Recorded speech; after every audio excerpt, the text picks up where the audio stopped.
Victor Langston and Lila Marquette were the kind of couple everyone admired, devoted, kind, and seemingly inseparable. For 35 years, they built a life together, weathering the ups and downs of marriage with a bond that appeared unbreakable. But one cold January evening, a discovery in their attic shattered that illusion forever. What Victor found at night would not only destroy the life he thought he knew but also lead to an irreversible act of violence that no one could have foreseen. The truth about Lila's past, hidden for decades, ignited a storm of emotions that ended in tragedy. This is the story of love, secrets, and the devastating consequences of betrayal. Stay with us as we explore the events leading up to that fateful night, the shocking discovery that changed everything, and the aftermath that left a community divided. Don't forget to like and subscribe to True Crime Stories Arena. Hit the notification bell to stay updated on more gripping stories like this one. Let's begin. Victor Langston was a man of simple pleasures. Born and raised in the small town of Willowidge, he had spent most of his life working as a mechanic at the local auto shop. Known for his quiet demeanor and strong work ethic, Victor was the kind of man who valued stability and loyalty above all else. At 28, he had resigned himself to the idea that he might never find the kind of love he had always dreamed of. That was until he met Lila Marquette. Lila arrived in Willowidge in the summer of 1985, a newcomer with a warm smile and a kind heart. She quickly became a familiar face around town, working as a seamstress and volunteering at the local church. Lila had a way of making people feel at ease, and it wasn't long before she caught Victor's eye. Their first meeting was unremarkable by most standards, a chance encounter at the diner where Lila often stopped for coffee after work. But for Victor, it was the beginning of something extraordinary. Lila was everything Victor had ever wanted in a partner. She was compassionate, supportive, and seemed to understand him in a way no one else ever had. Their courtship was swift but sincere. Within 6 months, they were married in a modest ceremony at the town's small chapel. Friends and family gathered to celebrate the union, and many remarked on how perfectly matched the couple seemed. Victor often referred to Lila as his angel, a term of endearment that reflected the deep admiration he had for her. The early years of their marriage were filled with the kind of happiness that many people spend their entire lives searching for. They bought a small house on the outskirts of town, a cozy home with a white picket fence and a garden that Lila tended to with care. Victor continued his work at the auto shop, while Lila built a loyal clientele as a seamstress. Together, they became a beloved part of the Willowidge community, known for their generosity and willingness to lend a helping hand. But their life wasn't without its challenges.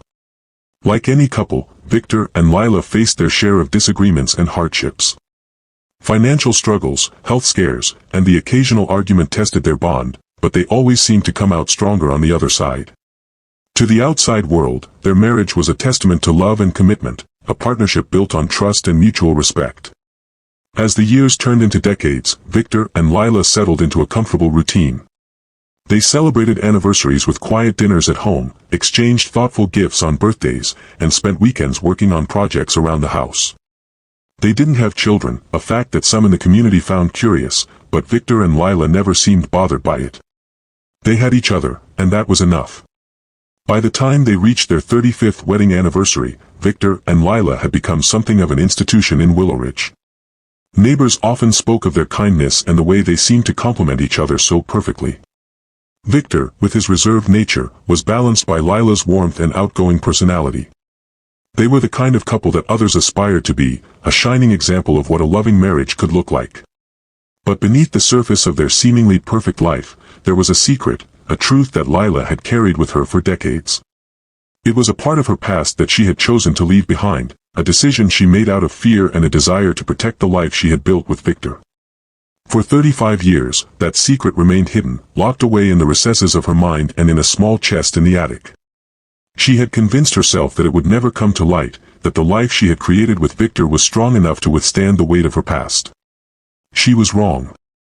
It was a cold January evening in 2020 when Victor Langston decided to tackle a long-overdue project, cleaning out the attic.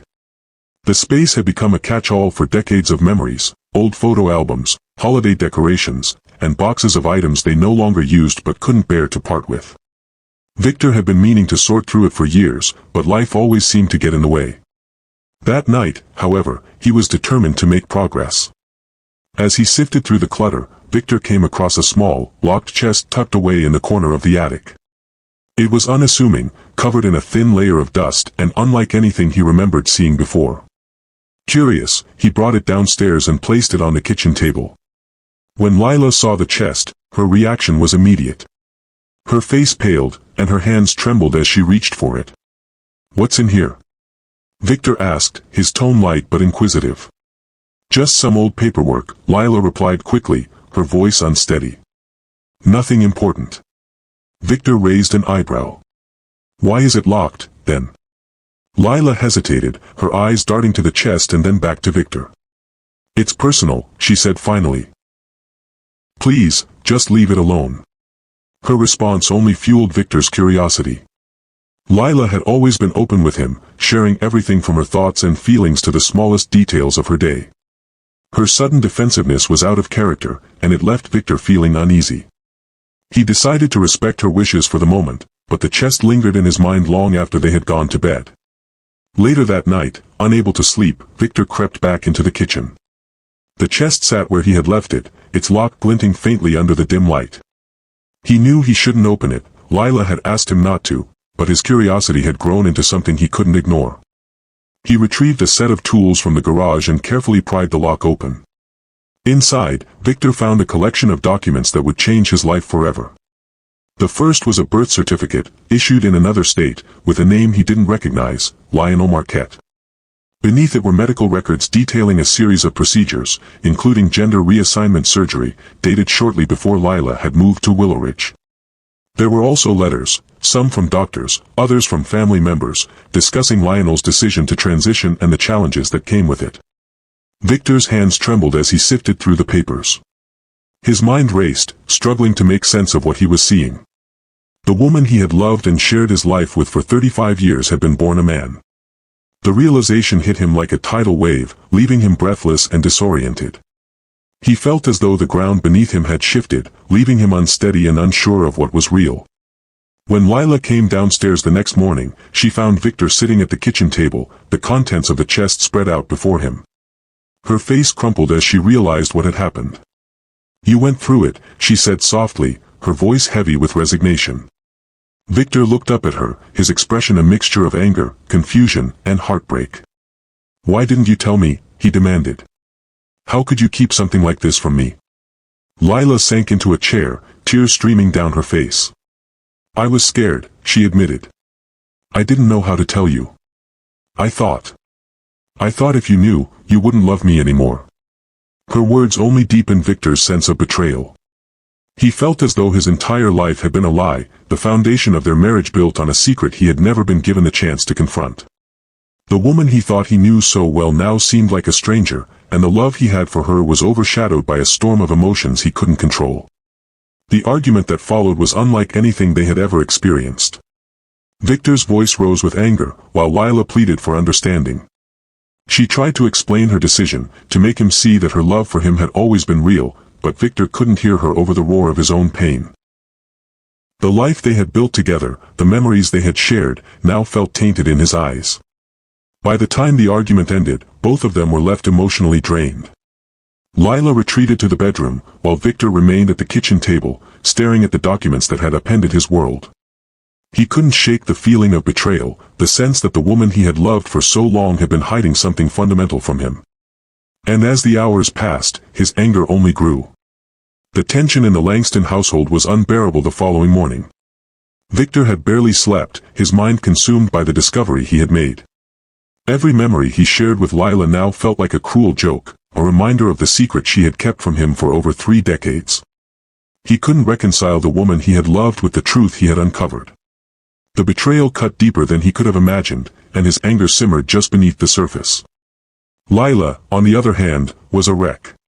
She had spent the night crying, replaying the argument in her mind and dreading what might come next. She knew Victor was hurt, and she understood why.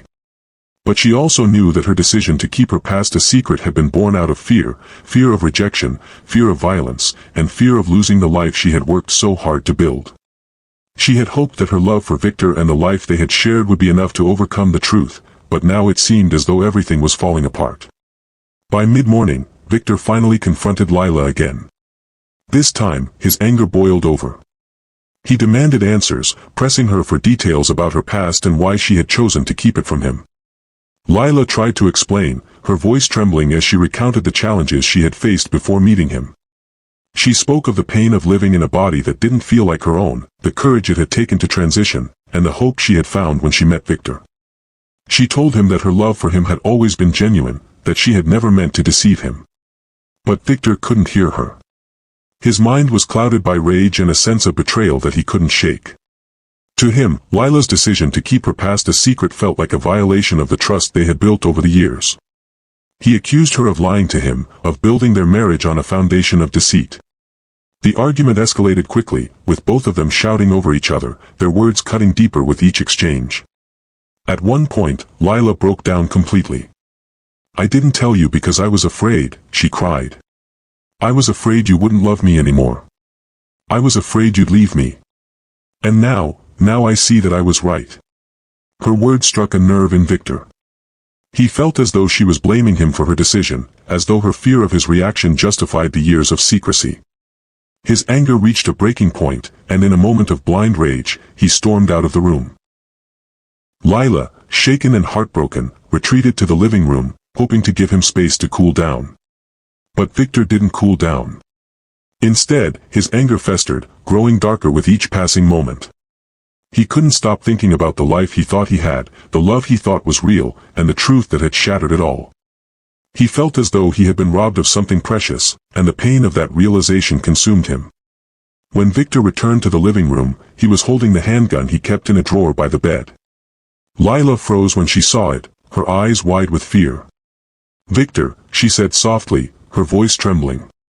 "Please, don't do this. We can talk about it. We can work through this." But Victor wasn't listening.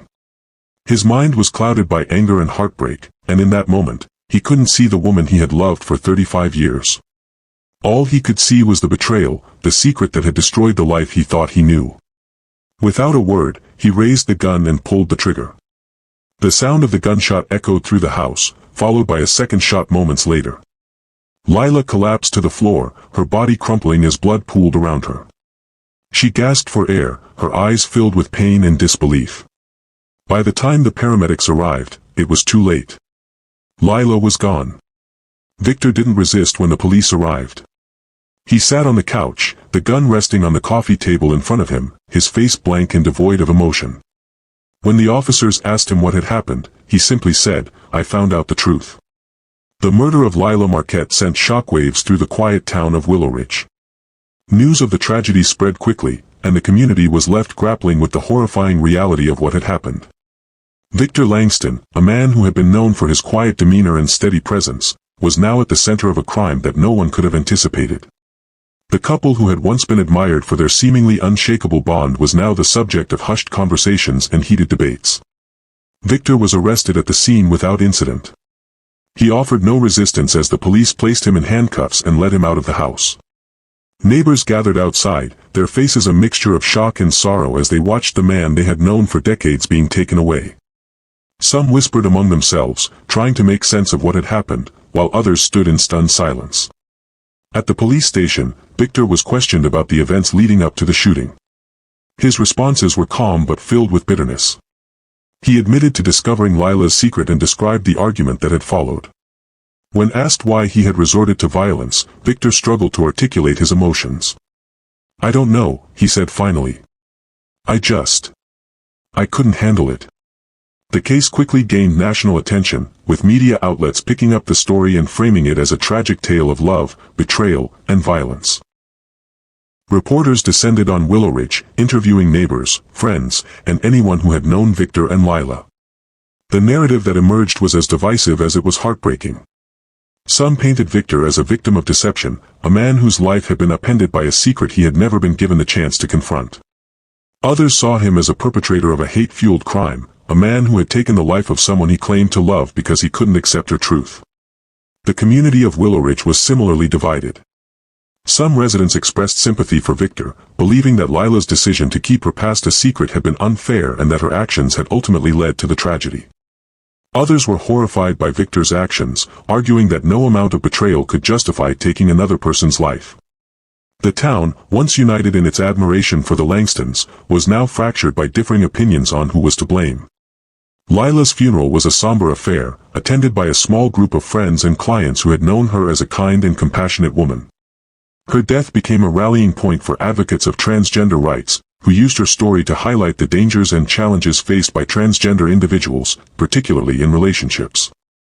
Vigils were held in her honor, both in Willowidge and in larger cities across the country, as people mourned the loss of a life cut short by violence. Victor's trial began several months later, drawing even more attention to the case. The courtroom was packed with reporters, activists, and curious onlookers, all eager to see how the legal system would handle such a complex and emotionally charged situation. The prosecution painted Victor as a man who had allowed his anger and prejudice to drive him to commit an unforgivable act.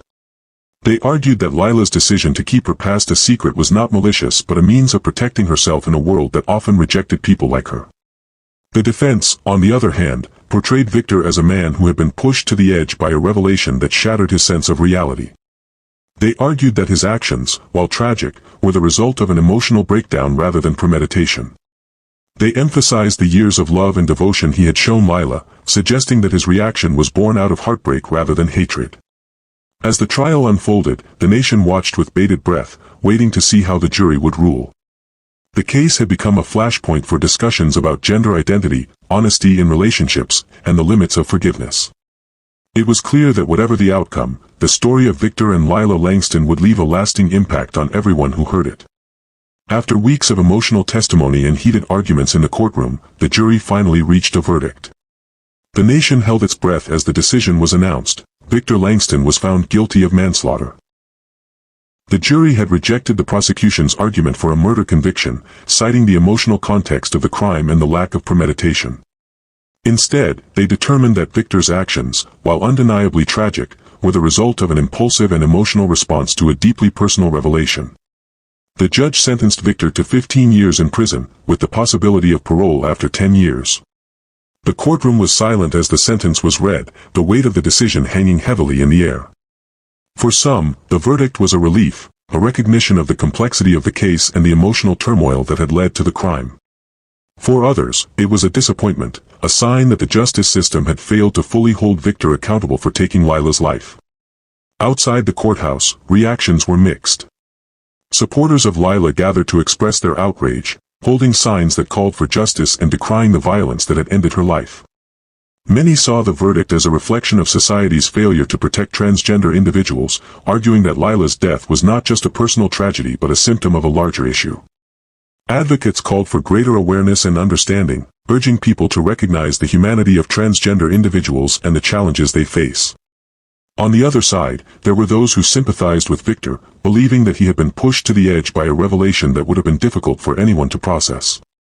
They argued that his actions, while wrong, were not born out of malice but out of heartbreak and confusion. Some even suggested that Lila's decision to keep her past a secret had been unfair, placing the blame for the tragedy on her shoulders.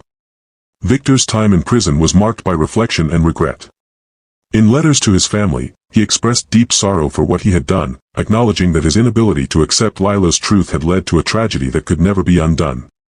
He wrote about the love he had felt for her, the life they had built together, and the pain of realizing that he had destroyed it all in a moment of anger. "I wish I could take it back," he wrote in one letter. "I wish I had listened to her, tried to understand her, instead of letting my anger take over. But it's too late now." Lila's death and Victor's conviction became a topic of national conversation, sparking debates about gender identity, honesty in relationships, and the consequences of keeping secrets. Advocacy groups used the case as a platform to raise awareness about the challenges faced by transgender individuals, particularly in intimate relationships. They emphasized the importance of creating a society where people could live openly and authentically without fear of rejection or violence.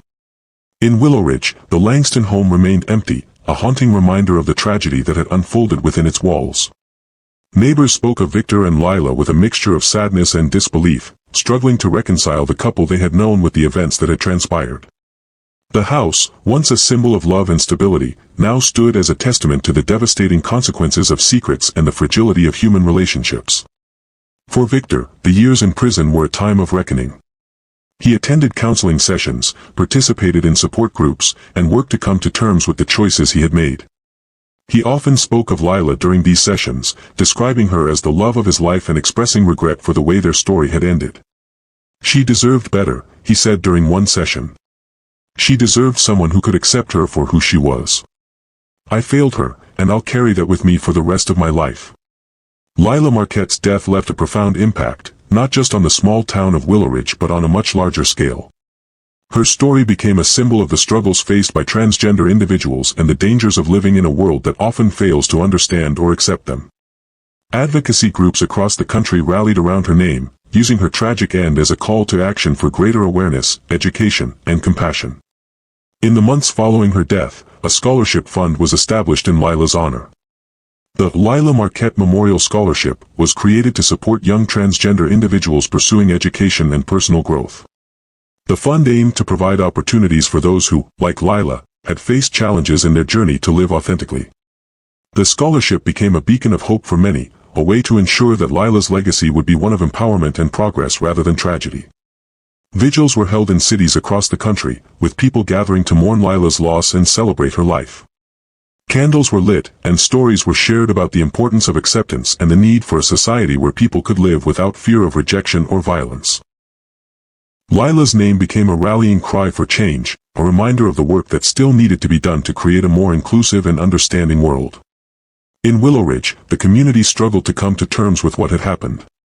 The Langston home, once a symbol of love and stability, remained empty for years, its windows dark and its garden overgrown. Neighbors often spoke of Victor and Lila in hushed tones, their story serving as both a cautionary tale and a reminder of the fragility of human relationships. Some residents worked to honor Lila's memory by organizing events and discussions about acceptance and understanding, hoping to prevent similar tragedies in the future. Victor Langston, meanwhile, continued to serve his sentence, grappling with the weight of his actions. In his letters and counseling sessions, he often spoke of Lila, expressing deep regret for the choices he had made. He acknowledged that his inability to accept her truth had led to a tragedy that could never be undone. "I loved her," he wrote in one letter. "I still do. But I let my anger and pride destroy everything we had. I'll never forgive myself for that." As the years passed, Lila's story remained a powerful reminder of the importance of empathy and understanding. Her life and death became a catalyst for change, inspiring conversations about gender identity, honesty, and the need for compassion in relationships. While her loss was deeply felt, her legacy lived on in the lives she touched and the progress her story inspired. In the end, the story of Victor and Lila Langston was one of love, secrets, and the devastating consequences of betrayal. But it was also a story of resilience, a testament to the power of truth and the enduring impact of a life lived authentically. Though Lila's life was cut short, her memory continued to inspire change, reminding the world of the importance of acceptance and the dangers of letting fear and anger dictate our actions. What are your thoughts on this case? Do you think Victor's actions were justified by his emotions, or do you believe there's no excuse for what he did? Let us know in the comments below, we'd love to hear your perspective. If you found this story compelling, don't forget to like this video and share it with others who might find it thought-provoking. And if you haven't already, make sure to subscribe to True Crime Stories Arena and hit the notification bell so you never miss another gripping true crime story.